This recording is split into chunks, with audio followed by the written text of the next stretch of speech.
최원정의 투자 전략입니다. 전문가님 안녕하세요. 예, 안녕하세요. 최원재입니다. 예, 오늘장 한 줄 어떻게 잡으셨어요?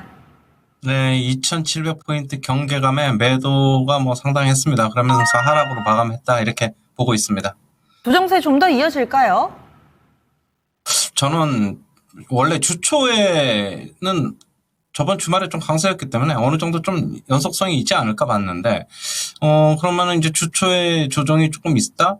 그러면은 주초에는 조금 조정이 조금 더 나올 수 있다라고 보고 있고, 주 중반 이후에 서서히 좀 회복을 하지 않겠나 그렇게 보고 있는데, 일단 잭슨홀 미팅이 금요일 날 있기 때문에 그때까지 조금 조정이 좀 더 이어질 수는 있다. 하지만은 주 후반으로 가면 갈수록 조금 매수는 좀 더 살아나지 않겠나 그렇게 보고 있습니다. 그래서 초반에는 조정이 좀 불가피하다라고 좀 보시는 건데, 그렇다면은 이 조정기 주 초반의 흐름을 어떻게 하면 조금 더 지혜롭게 활용할 수 있을까요? 자, 지금 오늘 같은 경우에 외국인들이 선물 시장에서 순매수를 한 5,000개까지 했는데도 프로그램 매수가 들어왔는데도 불구하고 시장이 좀 생각보다는 조금 조정이 장중에 코스피 기준으로 한 30포인트까지 빠졌단 말이에요.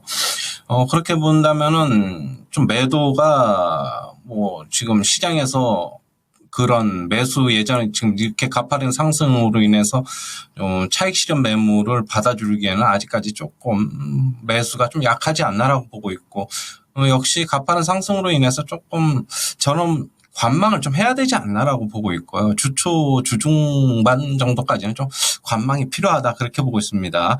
적극적인 매수보다는 그런 게 좋아 보이고, 오늘 같은 경우에도 지금 코로나 관련 아니면은 엠폭스 관련해서 그런 바이오 주식들, 제약 바이오 주식들만 상당히 좀 강세가 나타났고, 그동안에 시세를 이끌었던 지수 관련 대형주라든가 역시 반도체 관련 주식들은 오늘 지수 조정받으면서 같이 조정이 나타났다라고 보고 있고요.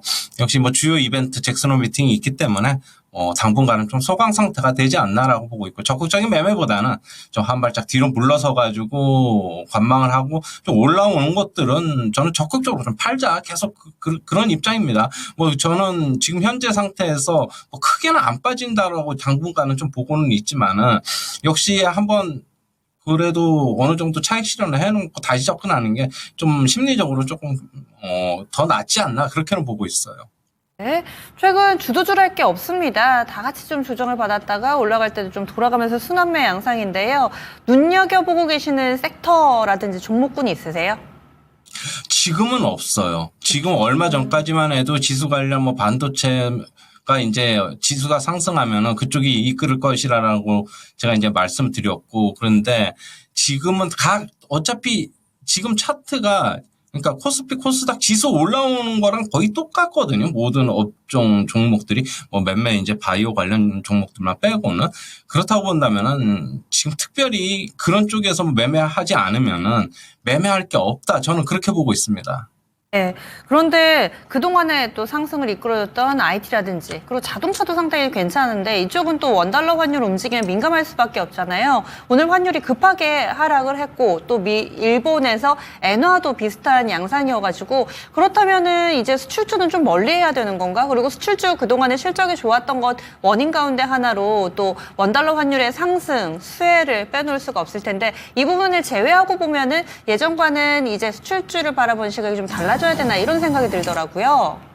오늘 환율이 18원 정도 빠졌어요. 네, 상당히 좀 급하게 빠졌는데, 그래서 자동차 주식들이 오늘 좀 안 좋았고, 환율하고 자동차 주식은 좀 밀접한 관계에 있다라고 보셔야 될 것입니다. 저는 자동차 주식이 환율이 어느 정도 버티면은 자동차 주식들은 조금 더 갈 수 있다라고 봤지만, 오늘 이런으로 인해서 자동차 주식들은 심리적으로 조금 안 좋아질 수 있다라고 보고 있고요. 조금 전에 말씀하셨듯이 전체적인 수출, 우리나라가 지금 수출이 잘 되는 게 결국에는 반도체랑 자동차거든요.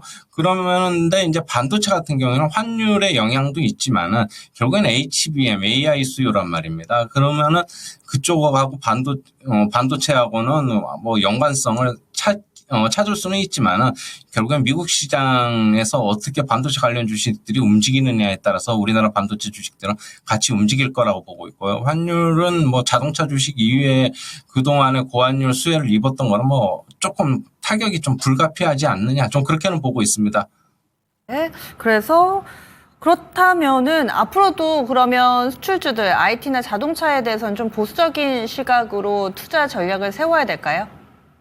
IT는 철저하게 미국 증시 같이 연동될 거라고 보고 있고요. 그래야지 외국인들이 심리적으로 미국 증시에서 IT 관련 주식들이 오르면 우리나라 시장에서 같이 매수든 매도든 같이 비슷한 양상으로 좀 나타날 거예요. 뭐 수출주는 저는 조금 오늘 이렇게 환율이 너무 급하게 빠지니까 조금 뒤로 좀 미뤄야 되지 않느냐. 뭐 엔화 빠지는 것보다 조금 더 급하게 빠졌다. 물론 엔화가 그동안에 먼저 좀 급하게 빠졌기 때문에 어떻게 본다면은 비슷한 양상으로 볼 수도 있지만은 저는 지금 현재 우리나라 원화 강세가 조금 더 이어질 거라고 보고 있어요. 지금 뭐 오늘 같은 경우에도 보면은 더 이상 빠지지는 않지 않겠느냐고 보고 있지만은 저는 차트를 보니까 뭐 더 빠질 수 있다라고 보고 있어가지고 수출 관련주는 조금 가급적이면 좀 피하자. 소나기는 피하고 보자. 저는 일단 그런 입장입니다. 알겠습니다. 주 초반에 약간의 조정 조금 더 염두를 해두고요. 그리고 또 환율에 대한 시각까지 들어봤습니다. 오늘 자세한 말씀 고맙습니다. 예, 감사합니다. 네.